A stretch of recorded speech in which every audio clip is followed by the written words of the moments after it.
धिक्कार थी कि जिस कुंभलगढ़ के किले में तू बैठा हुआ सांगा का किला है, ये माए नहीं होती तो हमारा इतिहास होता ही नहीं।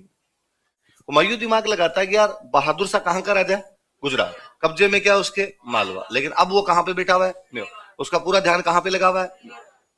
उसने मालवा पे कब्जा कर लिया। और उसे अचानक लगा कि उदय सिंह का मरना नहीं है, उदय सिंह का मरना है, सांगा का वंश समाप्त हो जाएगा।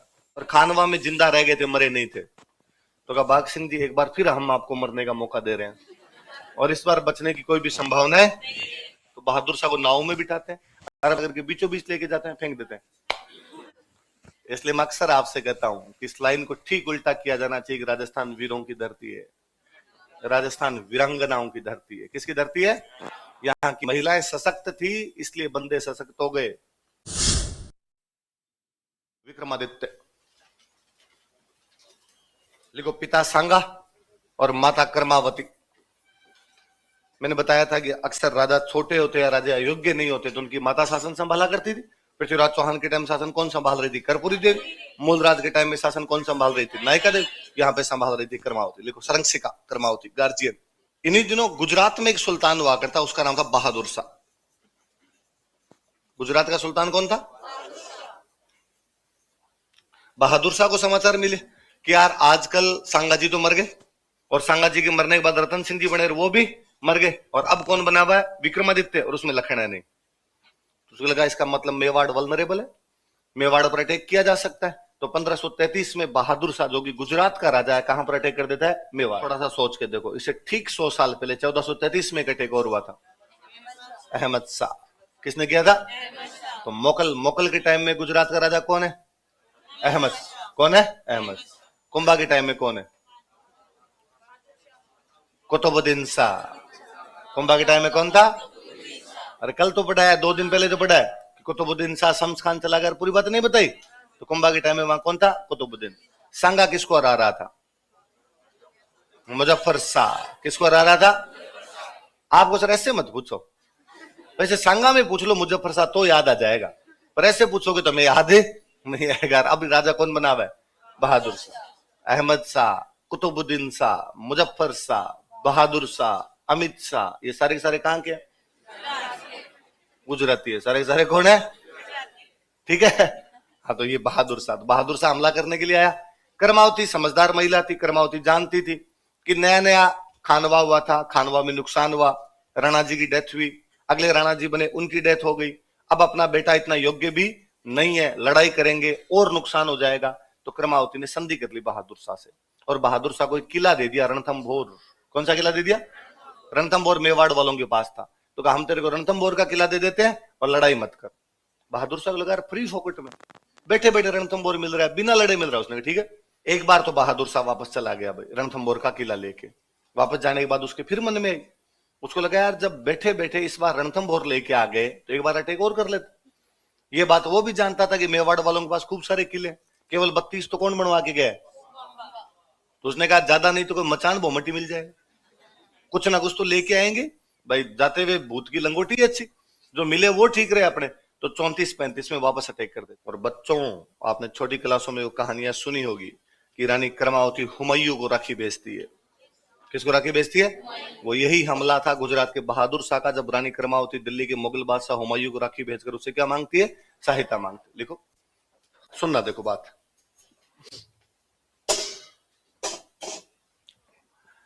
ये ऐसी कुछ लोकेशन है कि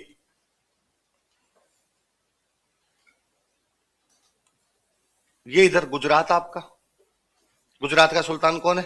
बहादुर शाह। कौन है? गुजरात के टच करता हुआ पड़े अपना मेवाड़। क्या पड़े? मेवाड़ में विक्रमादित्य का लोया कर्मावती शासन कर रही है ना। मेवाड़ के टच करता हुआ आपके पड़े मालवा। क्या पड़े? और मालवा पे भी बहादुर शाह का कब्जा है। मालवा पे भी किसने कब्जा कर रखा था? बहादुर शाह दोनों जगह कब्जा किया हुआ बैठा था। गुजरात तो था उसका, नेटिव कौन सा था स्टेट उसका? गुजरात। उसने कब्जा कहां कर रखा था? पर अब कहां करना चाहता है? तो पूरा इसका हो जाता। गुजरात का है, मालवा पे पहले से कब्जा है, बीच में किसको हथियाना? उसको। ये आपका हुमायूं यहाँ ग्वालियर के आसपास था, मध्य प्रदेश में ग्वालियर, मध्य प्रदेश में मालवा, तो ये ग्वालियर के आसपास कहीं बैठा हुआ था यहाँ पे हुमायूं। रानी कर्मावती राखी भेजती है उसके पास कि भाई तू मेरी सहायता करने के लिए आ, तो कहते हुमायूं वहां से रवाना होता है कि ठीक है भाई अपने चलते हैं। ये बात बहादुर शाह को पता चलती है। बहादुर शाह कहां बैठा हुआ है? मेवाड़। कि भाई हुमायूं अपने खिलाफ लड़ने के लिए आ रहा है, तो बहादुर शाह भी हुमायूं के पास में चिट्ठी भेजता है, अरे दिमाग खराब है, तू मुसलमान मैं मुसलमान हिंदुओं के खिलाफ लड़ रहा हूं, तो इनकी सहायता कैसे कर सकता? मतलब तुम मेरे खिलाफ इन काफिरों का साथ देगा? तो हुमायूं बाद में आगे नहीं आता, पर हुमायूं और दिमाग लगाता है। हुमायूं दिमाग लगाता है कि यार बहादुर शाह कहां का राजा है? गुजरात। कब्जे में क्या उसके? मालवा। लेकिन अब वो कहां पे बैठा हुआ है? मेवाड़। उसका पूरा ध्यान कहां पे लगा हुआ है? उसने मालवा पे कब्जा कर लिया। हुमायूं कहां पे कब्जा कर लेता? अब कंडीशन चेंज। अब कंडीशन ये है कि गुजरात बहादुर शाह का, मालवा हुमायूं का, और बहादुर शाह कहां कब्जा करने बैठा है? बहादुर शाह का कोई नहीं, मालवा हाथ से निकला तो निकला, अपने कहां पर कब्जा करेंगे? मेवाड़। तो बहादुर शाह यहां पर मेवाड़ के अंदर लड़ता है। कहां पे लड़ता है? मेवाड़ वालों की भी बात समझ के अंदर आ गई कि भाई अपनी पार तो नहीं पड़ेगी, बाहर से कोई सहायता तो अपने को मिलेगी नहीं। ऐसे लड़ाई जिनके अंदर लगता है कि अब अपने जीत नहीं पाएंगे, उनमें क्या क्या करते थे? साका। तो 1535 में चित्तौड़ का दूसरा साका होता है। लिखो साके में क्या क्या दो बातें होती है, एक होता है जौहर, एक होता है केसर। देखो रानी कर्मावती ने जौहर किया।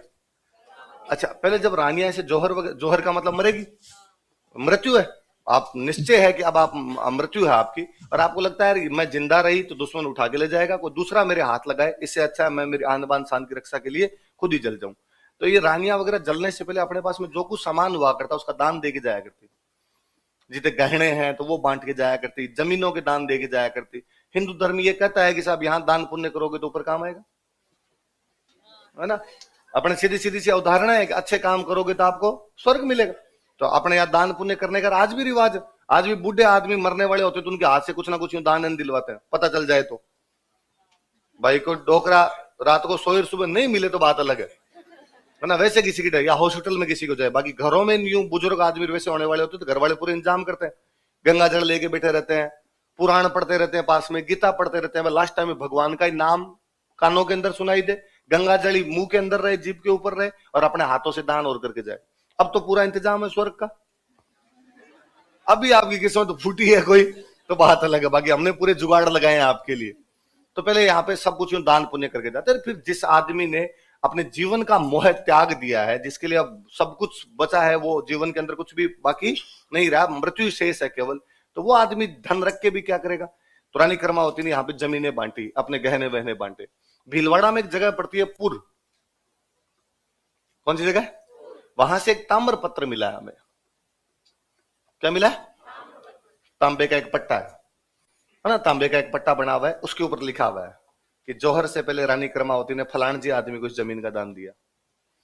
तो रानी कर्मावती ने जौहर किया था, ये जानकारी हमें कौन सा ताम्र पत्र देता है?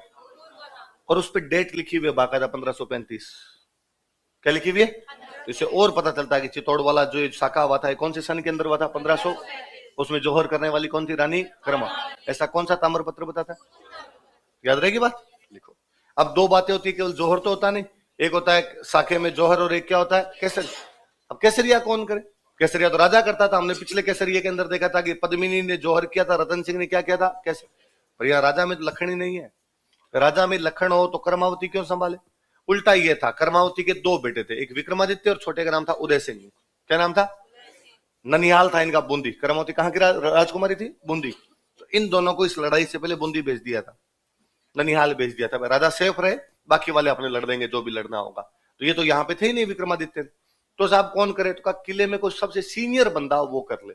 खानवा की लड़ाई में देवलिया से लड़े थे बाघ सिंह, कल मैंने नाम लिखवाया था आप, है ना। देवलिया का बाघ सिंह लड़ा था। देवलिया मतलब प्रतापगढ़, देवलिया मतलब, और खानवा में जिंदा रह गए थे, मरे नहीं थे। तो कहा बाघ सिंह जी एक बार फिर हम आपको मरने का मौका दे रहे हैं, और इस बार बचने की कोई भी संभावना है। तो देवलिया के बाघ सिंह ने केसरिया का नेतृत्व किया था। लिखो, तो मैंने बताया था मेवाड़ के राजाओं को दीवान बोलते थे। क्या बोलते थे? तो इनका नाम ही पड़ा बाद में देवलिया दीवान, कि उस दिन दीवान कौन बना था? देवलिया वाला दीवान के रूप में लड़ रहा था। क्या कहा जाता बाघ सिंह को? देवलिया दीवान। यहाँ पे लड़ता हुआ बाघ सिंह मारा गया चित्तौड़ के किले के अंदर। चित्तौड़ के किले में एक दरवाजा जिसका नाम है पांडु पोड़। क्या नाम है दरवाजे का? पोड़ का मतलब होता है दरवाजा, पोड़ का मतलब क्या होता है? यहाँ पे बाघ सिंह की छतरी है। ठीक है भाई, मेवाड़ वाले लड़ते हुए मारे गए और बहादुर शाह ने क्या कर लिया? कब्जा। अब कंडीशन क्या है? अब कंडीशन ये है कि बहादुर शाह कहां का राजा है? गुजरात। लेकिन उसने और कहां पे कब्जा कर लिया? मेवाड़। लेकिन उसके हाथ से क्या निकल गया? और मालवा में कौन आगे बैठ गया? हुमायूं। कौन आगे बैठ गया? अब हुमायूं को समाचार मिले कि यार बहादुर शाह कहां पर बैठा हुआ है? कब्जा करके यहां पर बैठ गया। तो इसने सोचा यार गुजरात पे टेक कर लेते। कहां बैठे कर लेते? बोले यार बहादुर शाह तो मेवाड़ में बिजी है, अंग्रेज है, तो गुजरात आजकल खाली पड़ा है, अपने कहां पर अटैक कर लेते हैं? गुजरात। बहादुर शाह को लगा कि अपना मूल निवास कौन सा है, अपने वास्तव में राजा कहां के? गुजरात। अब यदि गुजरात आज से निकल गया तो मेवाड़ बैठे बैठे क्या करेंगे? मेवाड़ वाले तो आज नहीं तो कल वापस करेंगे, और वापस करेंगे तो अपने इधर लड़ाई करे, इसमें हार जाए तो मेवाड़ और हाथ से निकले। तो बेचारा बहादुर शाह वापस भाग के चला गया गुजरात। वापस भाग के कहां चला गया? उसने कहा चलते हैं अपने। जैसे बहादुर शाह कब्जा करता है, कब्जा करके वापस अपने गुजरात की तरफ भागता है, मेवाड़ वाले जो भी कोई बच्चे कुछ सैनिक थे, बाकी जो बच गए, गांव के अंदर जो भी लोग रह गए थे, वापस सेना तैयार हुई। बहादुर शाह जिन बंदों को चित्तौड़ का किला देके गया उनको भगा दिया, और मेवाड़ वालों ने वापस कब्जा कहां पर कर लिया? चित्तौड़। लेकिन मेवाड़ वालों के सामने दिक्कत थी, अब शासन कौन संभाले? इतने दिन तक तो शासन कौन संभाल रही थी? कर्मावती। कर्मावती तो मर गई, तो विक्रमादित्य संभालेगा। साहब विक्रमादित्य में लखन हो तो कर्मावती क्यों संभाले? तो विक्रमादित्य से छोटा भाई और था, उदय सिंह। कौन था? तो कहा उदय सिंह को राजा बना दो। तो कहा बात तो सही है, उदय सिंह को राजा बना दें, पर यार बच्चे को ज्यादा उम्र भी नहीं, और छोटे बंदे को इस प्रकार से राजा बनाना, जबकि लगातार 3 झटके झेल चुके हम। खानवा का युद्ध, सांगा की मृत्यु, रतन सिंह की मृत्यु, और अब कर्मावती की मृत्यु। 10 साल का टाइम बीता नहीं, उसके अंदर 3-4 बड़ी बड़ी घटनाएं हो गई। ऐसे टाइम के अंदर यदि किसी अयोग्य बंदे को बना दिया तो दिक्कत, कम समझदार को बना दिया तो दिक्कत, एक्सपीरियंस नहीं होने के बावजूद किसी को बना दिया तो दिक्कत। तो थोड़े दिन तक उदय सिंह को टाइम देते हैं कि वो चीजों को समझ ले। इतने दिनों के अंदर किसी दूसरे बंदे को एक बार शासन सौंप देता है। उड़ना राजकुमार पृथ्वीराज था, उसकी दासी का एक बेटा था बनवीर। दासी के बेटे का नाम क्या था? तो कहा बनवीर को मेवाड़ का प्रशासक बना दिया जाए। किसको बना दिया जाए? अब कंडीशन ये है कि बहादुर शाह वापस अपने गुजरात भाग गया, मेवाड़ वालों के पास में आ गया, और इन्होंने कुछ दिन के लिए बीच में किसको अपॉइंट कर लिया आपने? बनवीर। मालवा किसके पास में? हुमायूं। मालवा किसके पास में? पर अब खतरा तो यह था कि बहादुर शाह दोबारा अटैक कर सकता है। जब उसने 33 में किया है, 34-35 में किया, तो 36 में करते उसको कौन सी शर्म आ रही है? वापस भी तो आ सकता है। लेकिन इस बार एक कांड और हुआ। गुजरात और महाराष्ट्र के बीच में दो छोटे छोटे टापू पड़ते हैं, दमन और दीव। कौन से टापू है? इन दमन और दीव पे पुर्तगालियों ने कब्जा कर रखा था। भारत में एक नई पावर आई हुई थी, पुर्तगाली। कौन आए हुए थे? 1498 में वास्को डी गामा आ गया था, अब 1535 है। इन 35 सालों के अंदर पुर्तगाली अरब सागर पर कब्जा कर चुके थे। कहां पे कब्जा कर चुके थे? अरब सागर पे उनका कब्जा था। अरब सागर का कोई भी बिजनेस होगा तो पुर्तगालियों को टैक्स देना पड़ेगा। तुर्रम खाओ बोले, पुर्तगाली टैक्स लिया करते। अकबर से ले लिया था उन्होंने, देखने का। अकबर देखने आया था अरब सागर, तो उन्होंने कहा टैक्स दे, वरना नहीं देखने देंगे। तो पुर्तगालियों का अपने समुद्र पे कब्जा था पूरी तरीके से। अपने समुद्र की तरफ कभी ध्यान नहीं दिया, पुर्तगालियों ने आगे समुद्र पे कब्जा कर लिया। जो भी यहां समुद्र में जाएगा वो हमें टैक्स देगा। तो वो लोग बहादुर शाह से टैक्स ले रहे थे। बहादुर शाह का ये मानना था कि दमन दीव मेरे हैं, तो मैं तुम्हें टैक्स दूंगा नहीं। वो कह रहे थे इधर से सामान जाएगा तो हम टैक्स लेंगे। इनके बीच में टसल चल रही थी टैक्स को लेके। तो पुर्तगालियों ने बहादुर साहब कहा कि तू दमन दीव आजा, बैठ के बातचीत कर लेते हैं, फिर देख लेंगे क्या होगा क्या नहीं होगा। तो बहादुर साहब पुर्तगालियों से बातचीत करने के लिए कहां गया? दमन दीव। वहां पुर्तगालियों का जो कमांडर था उसने कहा सर थोड़ी पार्टी करते हैं, जहाज में बैठ के घूमते हैं, थोड़ा चलते चलते पैक लेते लेते देख लेंगे कि कितना टैक्स लेना है कितना लेना है। तो बहादुर साहब को नाव में बिठाते हैं, अरब सागर के बीचों बीच लेके जाते हैं, फेंक देते हैं। तो याद रखना कि भारत के कौन से राजा को पुर्तगालियों ने अरब सागर में फेंक दिया था? बहादुर शाह। किसको फेंक दिया? इसका मतलब गुजरात की तरफ से आक्रमण का कोई भी खतरा, मेवाड़ वाले सुरक्षित है। तो बनवीर को लगा भाई आक्रमण का कोई खतरा तो अपने पे है नहीं। पर बनवीर सोचता कि मैं कब तक इस राजा वाली गद्दी पे बैठा हूं, जब तक उदय सिंह समझदार ना हो जाए। कौन समझदार ना हो जाए? उसे लगता है यार उदय सिंह फटाफट समझदार हो रहा है, कल भी समझदार हो गया होगा, आज भी समझदार हो गया होगा। उसने एक दिन सोचा कि यार मैं यदि उदय सिंह को मार दूं तो, फिर उसे लगा यार फिर अपने राजा बनेंगे। और फिर उसके दिमाग में आया कि नहीं यार, उदय सिंह को मार भी देंगे तो मेवाड़ वाले विक्रमादित्य को बना देंगे। किसको बना देंगे? टेढ़ा है पर मेरा है, कितना ही बेलखनाओं पर है तो सांगा का खून, है तो मेवाड़ का राजकुमार। उसे लगा मैं विक्रमादित्य को भी मार दूं तो, दो ही है बचे हुए, विक्रमादित्य और उदय सिंह, और दोनों मर गए तो बाद में इनके पास में कोई भी ढंग का उम्मीदवार नहीं होगा, फिर इनको मेरे को राजा मानना ही पड़ेगा। और बनवीर एक दिन विक्रमादित्य को मार देता है। किसको मार देता है? विक्रमादित्य पहलवान था, तो एक दिन सुबह सुबह पहलवानी करके वापस आ रहा था, ये जाके उसको मार देता है। लिखो, बनवीर ने विक्रमादित्य की हत्या। बच्चों छोटी क्लासों में आपने फिर पढ़ा है, बनवीर उदय सिंह को भी मारना चाहता था। किसको मारना चाहता था? उदय सिंह को पालने वाली वो माता पन्ना धाय, क्या नाम था उनका? अपने बेटे चंदन का बलिदान देकर। किसका बलिदान देकर? ऐसी कहानी पढ़ी थी आपने कि भाई जब विक्रमादित्य को मारा, उसके दिमाग में था कि आज मैं और किसको मार दूंगा साथ में? उदय सिंह। और उदय सिंह की जो दहाई माँ थे उनका नाम था पन्ना। दाई माँ समझाया हुआ, जैसे फिरोजा की दाई माँ थे गुलविहिष्ट, है ना। राजकुमारों को पालने के लिए जो महिलाएं हुआ करती उनको बोलते दाई। क्या बोलते थे? यहीं से अपने शब्द आया हुआ दाई। नर्स जो होती है, बच्चे करने वाली जो महिला होती है, डिलीवरी के टाइम बोलते हैं दाई है, तो दाई शब्द इसी से आएगा। छोटे बच्चों का जो ध्यान रखती थी वो दाई है, तो दाई वास्तव में शब्द क्या हुआ करता था? दाई। तो उदय सिंह जब छोटे थे तो उनका ध्यान रखने वाली जो महिला थी उनका नाम क्या था? पन्ना। माई होगी एक प्रकार से। वो मैं बताते हूँ, भगवान कृष्ण की मम्मी तो देवकी है, पर उनको पाला पोसा जसोदा ने था, यशोदा ने था, है ना। तो आज भी अपने दिमाग में अचानक कोई पूछे कि भगवान कृष्ण की मम्मी कौन, अपने आता यशोदा, फिर हम सोचे तो नहीं, आप देवकी ने जन्म दिया था उनको। तो वैसे वैसे पन्ना आते। और कहते जब कर्मावती मरी थी जोहर के अंदर, जोहर कर रही थी, तो उसने पन्ना को बुला कहा था कि पन्ना इतने दिन तक तो मैं माँ थी और तू धाई माँ थी, अब दोनों ही तू है, मैं तो मर रही हूं, तो ये बच्चा तू जाने, तेरा काम जाने, तू इसका ध्यान रखना। तो पन्ना धाई उदय सिंह को रखा करती थी। पन्ना धाई को एक नौकर ने जाके समाचार दिए कि पन्ना धाई, बनवीर ने विक्रमादित्य को मार दिया और अब किसको मारने के लिए आ रहा है? उदय सिंह। और उसे अचानक लगा कि उदय सिंह का मरना नहीं है, उदय सिंह का मरना है, सांगा का वंश समाप्त हो जाएगा। उसे लगा कि मेवाड़ का गुहिल वंश समाप्त हो जाएगा यहाँ पर, और उदय सिंह अगला राजा है, अगले राजा को बचाना बेहद अहम जिम्मेदारी है, क्योंकि राजा का मतलब उस समय राष्ट्र हुआ करता था। राजा मरता है इसका मतलब आपका देश मरता है। उसे लगा कि देश की रक्षा करनी ज्यादा जरूरी है, कर्मावती को दिए गए वचनों की रक्षा करनी ज्यादा जरूरी है। मैं ध्यान नहीं रख पाई तो कर्मावती को ऊपर जाके जवाब क्या दूंगी। उस साधारण सी महिला को उस समय और कुछ भी समझ में नहीं आया कि वो क्या करे। उसने अपने बेटे चंदन को उदय सिंह के राजकुमारों जैसे कपड़े पहनाए और वहां पर सुला दिया जो उदय सिंह का पलंग था। बनवीर गुस्से के अंदर था, वो बाहर से आया, उसने आते ही पूछा उदय सिंह कहाँ है। उसने कई देर तो उससे वैसे जिरह बहस करने की कोशिश की, क्यों मार रहा है, क्या मिल जाएगा तेरे को मार के, राज रखना तो वैसे ही ले ले, हम तो वापस बूंदी चले जाएंगे। क्योंकि कर्मावती राजकुमारी कहाँ की थी? बूंदी। तो वो पन्ना बूंदी से साथ में आई हुई थी कर्मावती की, हम वापस हमारे बूंदी चले जाएंगे, तू इनको मार के क्या मिलेगा तेरे को। बनवीर ने कहा तू बता रही तेरे को सल्टाऊं मैं, फालतू फिलोसफी झाड़ रही है यहाँ पे।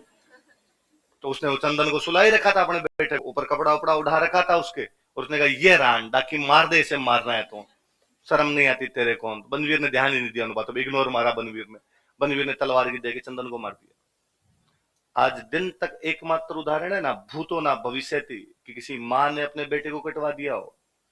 अन्यत्र उदाहरण आप कहीं नहीं देखेंगे। वो महान महिला पन्ना थी, साधारण घर में पैदा हुई पर असाधारण काम कर गई थी। इसलिए आज भी जब जब कभी धरती पर स्वामी भक्ति के जिक्र किए जाएंगे, हमारे पास सबसे पहला कोई नाम होगा तो पन्ना धाय होगा। क्या नाम होगा? देखो, बनवीर उदय सिंह को भी मारना चाहता था। शाम का टाइम था, धुंधल का छा रहा था। जैसे बनवीर वहां से निकला, पन्ना धाय उदय सिंह को लेकर और चंदन की लाश लेके वहां से बाहर निकलती है। बाहर जाके चंदन का तो अंतिम संस्कार करती है, उदय सिंह को लेके जाती है और टोडा, कहां पे चल जाती है? टोंक में जगह पड़ती है टोडा। टोडा के राजा को उसने जाके कहा ऐसी ऐसी घटना हो गई, तू हमें टोडा में छुपने की जगह दे। टोडा के राजा को डर लगा कि यदि मैंने छुपने की जगह दे दी और बनवीर को पता चल गया तो बनवीर अपने को काटेगा। तो उसने कहा बहन पैसे टक्के चाहिए तो ले जा, ये बात मैं किसी को नहीं बताऊंगा, पार नहीं पड़ेगी हमारे यहाँ पे। वो रुपए टक्के देता है यहाँ से थोड़े, तो यहाँ से पन्ना धाई जाती है डूंगरपुर। कहां जाती है? डूंगरपुर के राजा को उसने सेम बात की। डूंगरपुर के राजा ने कहा घोड़े वोड़े चाहिए, आदमी चाहिए, खाना पीना चाहिए तो और दे दूंगा, पार नहीं पड़ेगी हमारे यहाँ। उसे लगा आप जाए कहां इस उदय सिंह को बचाने के लिए। फिर उसे दिमाग में आया कि मेवाड़ की संकटकालीन राजधानी कौन सी है? मेवाड़ के बाहर घूमने से क्या पार पड़ेगी। संकट आया तो मेवाड़ की संकटकालीन राजधानी में चले, वो कुंभलगढ़ आती है। कुंभलगढ़ उस समय एक बंदे को दिया हुआ था, आशा देवपुरा। क्या नाम था? आशा उस बंदे का नाम था। देवपुरा जाति है, कुंभलगढ़ के आसपास देवपुरा जाति के लोग रहते हैं। हमारे राजस्थान के एक सीएम बने थे हीरालाल देवपुरा, राजस्थान के सबसे कम समय तक रहने वाले उसका किला हुआ करता। ये कुंभलगढ़ के किलेदार थे, जो किले को संभालते उनको क्या बोलते थे? पन्ना कुंभलगढ़ आती, आशा देवपुरा के पास जाती, आशा देवपुरा से बात करती, भाई ये बात है, बनवीर ने उस दिन उदय सिंह को नहीं मारा। पूरे मेवाड़ में चर्चा ये कि उदय सिंह मर गया, और पन्ना जो चंदन को लेके यहां से भाग गई। तो उसने उदय सिंह को नहीं मारा, उसने चंदन को मारा। उदय सिंह ये बेटा, और तू हमें अंदर आने की अनुमति दे। आशा देवपुरा और डरे, उसे लगे यार मैं तो मेवाड़ में बैठा, और यदि मैंने शरण दे दी और उसको बनवीर को पता चल गया जो विक्रमादित्य और उदय सिंह को मार सकता है, मुझे कैसे छोड़ देगा, वो तो मुझे भी मार देगा। उसने कहा बहन और कुछ चीज चाहिए, दाल रोटी का जुगाड़ मैं करूं, या अंदर नहीं रख पाएंगे। तो उसने कहा कहां जाऊं मैं, और ये सांगा का बेटा है उदय सिंह, और ये किला सांगा का है। बेटा अपने बाप के किले में नहीं आएगा तो किसके अंदर जाएगा, और हम रहेंगे तो यही, और कहीं जा नहीं सकते। आशा देवपुराण का पार नहीं पड़ेगी, मैं कैसे रख लूं आपको, मैं रख लूं बनवीर राजा आजकल, और बनवीर कल को मेरे को दंड देगा। ये बात अंदर आशा देवपुरा की मां को पता चली कि मेरा बेटा पन्ना और उदय सिंह को अंदर आने से मना कर रहा है। आशा देवपुरा की मां गेट पे आई, और उसने आगे पहले तो आशा देवपुरा को धिक्कारा कि लिचड़, क्यों 9 महीने बाहर मरी रहे तेरे लिए, तेरे जैसे को दूध पिला के बड़ा किया मैंने, तू इतना बेलखना निकम्मा निकलेगा मैंने कभी सोचा नहीं था। बेशरम, ये किला जिसमें हम रहते हैं ये सांगा का दिया हुआ किला है। बाहर सांगा का बेटा उदय सिंह खुद कह रहा है अंदर आने दो, और अब ये सांगा का बेटा या केवल उदय सिंह नहीं है, ये मेवाड़ का राणा है। मेवाड़ राणा जी खुद कह रहे हैं कि मुझे अंदर आना है, और तू मना कर रहा है केवल इस डर से कि बनवीर तुझे मार देगा। क्या हो जाएगा यदि बनवीर मार भी देगा तो, कोई कर्तव्य पालन नाम की भी चीज होती होगी, कोई स्वामी भक्ति नाम की भी चीज होती होगी। आशा देवपुरा को ज्यादा डायलॉग दिए तो उसने कहा मम्मी कह रही तो अजो बाद। इसलिए मैं अक्सर आपसे कहता हूं कि इस लाइन को ठीक उल्टा किया जाना चाहिए कि राजस्थान वीरों की धरती है, राजस्थान वीरांगनाओं की धरती है। किसकी धरती है? यहाँ की महिलाएं सशक्त थी इसलिए बंदे सशक्त हो गए। यहाँ की महिलाएं, यहाँ की कोई पत्नी है जो अपने पति को युद्ध में जाने से पहले कहती है मर जाना, वापस मत आ जाना, हार के तो मत या जाना कम से कम। एक कोई माँ है जो अपने बेटे को कटवा देती है इसलिए क्योंकि राष्ट्र को बचाना ज्यादा जरूरी है। एक कोई माँ है जो अपने बेटे को इन वक्त पर जगाती है कि हे आलाहोर उदल, भले ही तुम्हारी परमार देव चंदेल से लड़ाई हो रखी हो, लेकिन इस समय जब पृथ्वीराज चौहान ने हमारे महोबा पर आक्रमण कर दिया तो महोबा को बचाना बेहद जरूरी है। एक कोई माँ है जो अपने बेटे को इस बात के लिए धिक्कारती है कि जिस कुंभलगढ़ के किले में तू बैठा वो सांगा का किला है। ये माएं नहीं होती तो हमारा इतिहास होता ही नहीं। जेम्स टोड लिखता क्या बापड़ा, है ना, कुछ बातें थी तभी जेम्स टोड लिख पाया था इन घटनाओं को। तो बाद में पन्ना धार उदय सिंह को शरण कौन देता है? आशा देव। कौन से किले में? देखो कई बार लोग मेरे कहते रहते हैं इधर पेपर लीक के खिलाफ क्यों नहीं बोलते फलान ढिंगड़। मुझे लगता है पेपर लीक सरकार की समस्या कम है, समाज की समस्या ज्यादा है। ये हमारा मोरल डिक्लाइन है ना, ये हमारा नैतिक पतन है कि हम इस हद तक गिरे हुए लोग हैं अब कि अब हम पेपर आउट करवा रहे हैं। और कोई भी आदमी इस मामले में तब तक ईमानदार है जब तक उसको पेपर नहीं मिल रहा।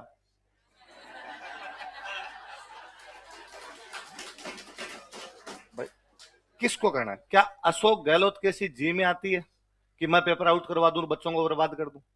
आपको तनिक भी ऐसा लगता है? अशोक गहलोत में मैं कहता हूं सचिन पायलट बन जाए या वसुंधरा जी बन जाए या गुलाब चंद जी कटारिया बन जाए तो क्या इनके दिमाग में से आता है कि इस बार पेपर आउट करवा के सारे बच्चों को बर्बाद करें? है ना, ये तो एकदम सही काम ही करवा रहे होंगे। उसके बावजूद यदि पेपर आउट हो रहे हैं इसका मतलब है कि हम इतने गिर चुके हैं अब कि हमें अंदर झांकने का टाइम नहीं मिल पा रहा है। हम सारे प्राप्त करना चाहते हैं पेपर। यदि किसी के पास पेपर नहीं आ रहा है ना तो इसका मतलब उसकी अभी तक अपॉर्चुनिटी नहीं है, या तो उसके पास रुपए नहीं है। और रुपए भी हम जमीन बेच बेच के ला रहे हैं। हम कह रहे जमीन बेच देंगे पर इससे रुपए लेकर हम क्या बन जाएंगे, पेपर लेकर ये जो भी नौकरी लगेगी इसके अंदर हम लग जाएंगे। और इससे भी बुरा ढांचा हमने ये कर रखा है। मुझे कई बार बड़ा अजीब लगता है कि आरपीसी में कोई भी मेंबर बनता है वो जिस जाति का होता है वो जाति उसको बधाई देती है। किस किस बात की बधाई? इसका मतलब आप साफ साफ कह रहे हो कि हमारी जाति का तो फेवर लेना ही है। अब जब ऐसे आदमियों को आप आरपीसी में भेजेंगे या इस बात पर आप खुश होंगे और फिर आप ये भी चाहते हैं कि आपका सिस्टम फेयर रहे तो नहीं होगा। जब तक एक एक आदमी फेयर नहीं होगा तब तक फेयर नहीं होगा। पहले कोई चोरी चकारी कुछ हो जाती, कोई इस प्रकार की कोई भी चीज हो जाया करती थी ना, और किसी पे मुकदमा हो जाता तो लोग 3 पीढ़ी तक मुंह दिखाने लायक नहीं रहते। गांव में आज भी कोई इस प्रकार के मामलों में फंस जाता है तो लोग कहते हैं कि यार फलान जी उस मुकदमे में फंस गए थे। आज भी खूब सारे लोग इस बात की यूं गर्व के साथ कहते हैं कि हमारे गांव में पिछले 100 साल के अंदर पुलिस नहीं आई, कि हमारे आज तक कोर्ट कचहरी का मामला नहीं पड़ा। इस प्रकार की बातें कहते हुए मिल जाएंगे। आजकल मैं बड़ा अजीब देखता हूँ कि फेसबुक पे लिखा आता है कि भाई के जमानत मिलने पर हार्दिक बधाई। किसी गुंडे, मवाली, क्रिमिनल के, लूट के, के अपराधी को गाड़ियों के काफिले के साथ छोड़ के आते हैं।